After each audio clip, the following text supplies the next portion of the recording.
Alright, so I'm mid-build on the water cooling installation on the PC, which is definitely Grandad's axe, but got myself a new case. It's Fantex Evolve X with newly installed EKWB fans and radiator at the top.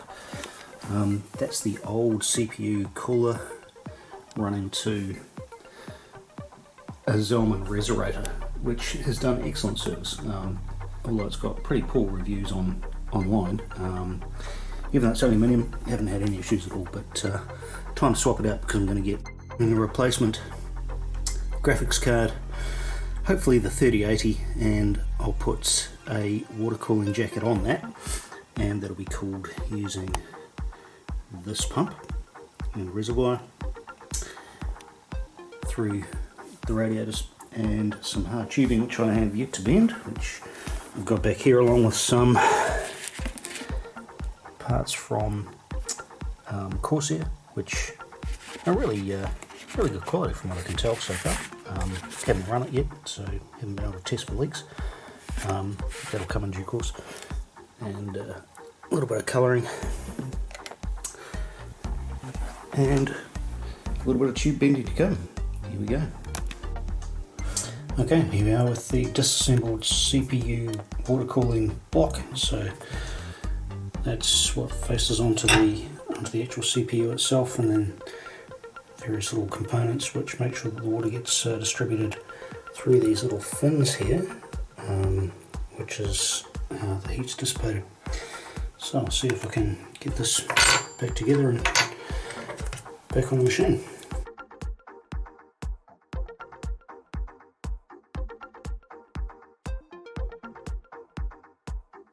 Alright, so that's done. The block's back together. It's been cleaned as well as it can. The brass doesn't look great, but it's still a pretty smooth finish.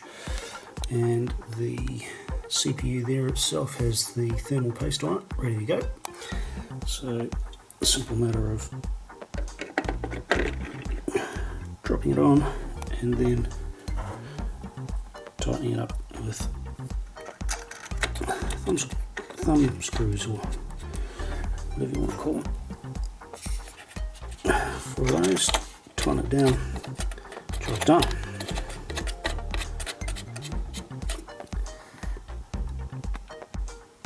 Okay, so the pump's mounted in its bracket here, but only as a test fit, so I think that's where I want it. There's just not quite enough holes in the case for where the bracket screws in, so time to make more holes. Alright, this does seem completely crazy, but here we go. Okay, so there we have it. One extra hole to fit one bracket, which will hold one pump. Alright, the other thing I want to do with the pump is use this blank here as a fill port. I've already installed the, if you can see it, that pipe which will accept filling fluid, and up the top here I just need to remove that blank and replace it with this fitting, which will then accept 14mm tubing. Alright, so here we go. This is the plan for the hard tubing.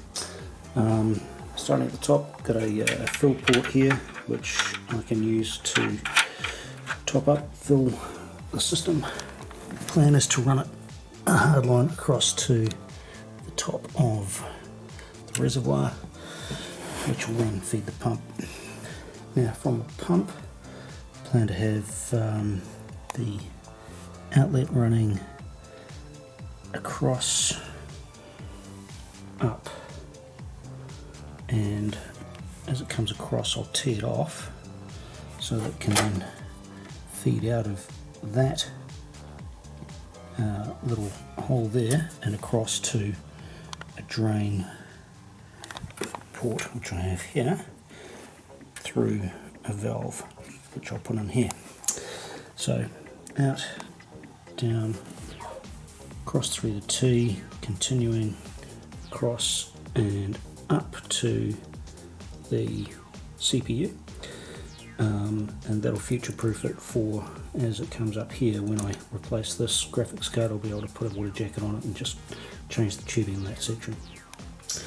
Of course, the CPU then comes out and then flows up to this port, that port there, which then feeds the radiator, in the radiator, out the radiator at that port there, which will then come, I think, down and across and down to the inlet in the pump, and that will be the loop complete.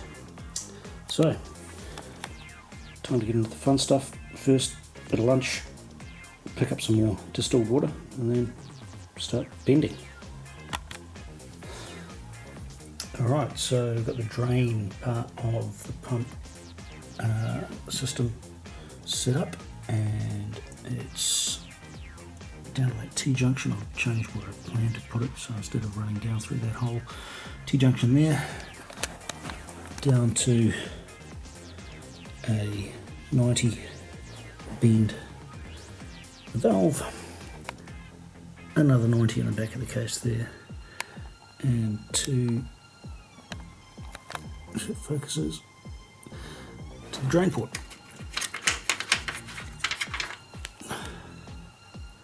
So that works nicely. Looks pretty good. Time now for the long runs up to there.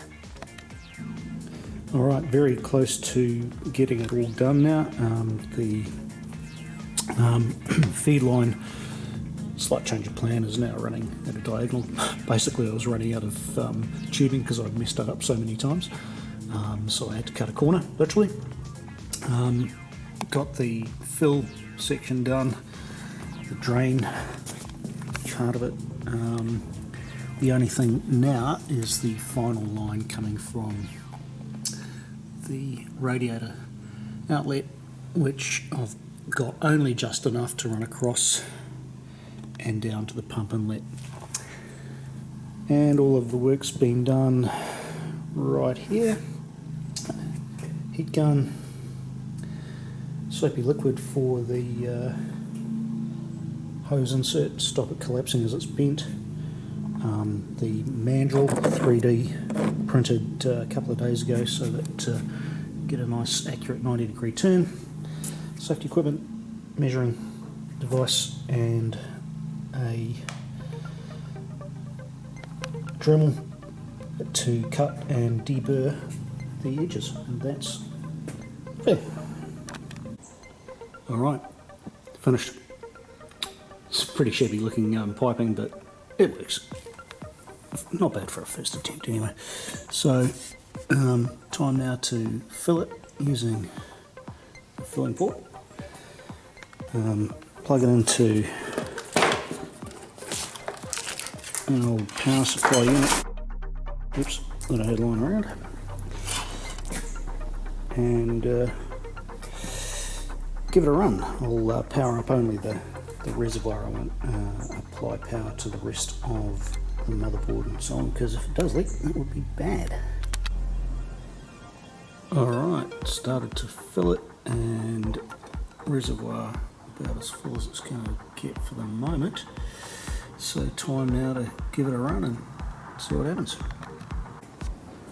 So it turns out what happens is it's not a complete disaster, so no leaks so far. I've just topped it up again second time around, so this time I'll try and capture what happens when I turn the pump on. So it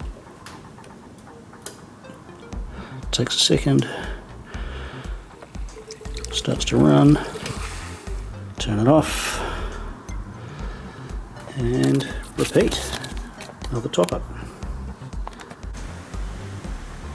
Alright, and in something of a minor miracle, it hasn't failed. So reservoir is now full. I've taken out the fill pipe. It didn't really add any functionality.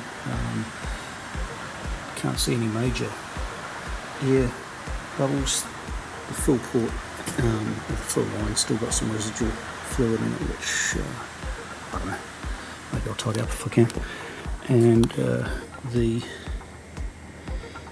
stop valve for the drain is stopping. So all in all, pretty happy. We'll leave it running now for a couple of hours, see if it leaks. If it doesn't, apply power, apply heat, see what happens then.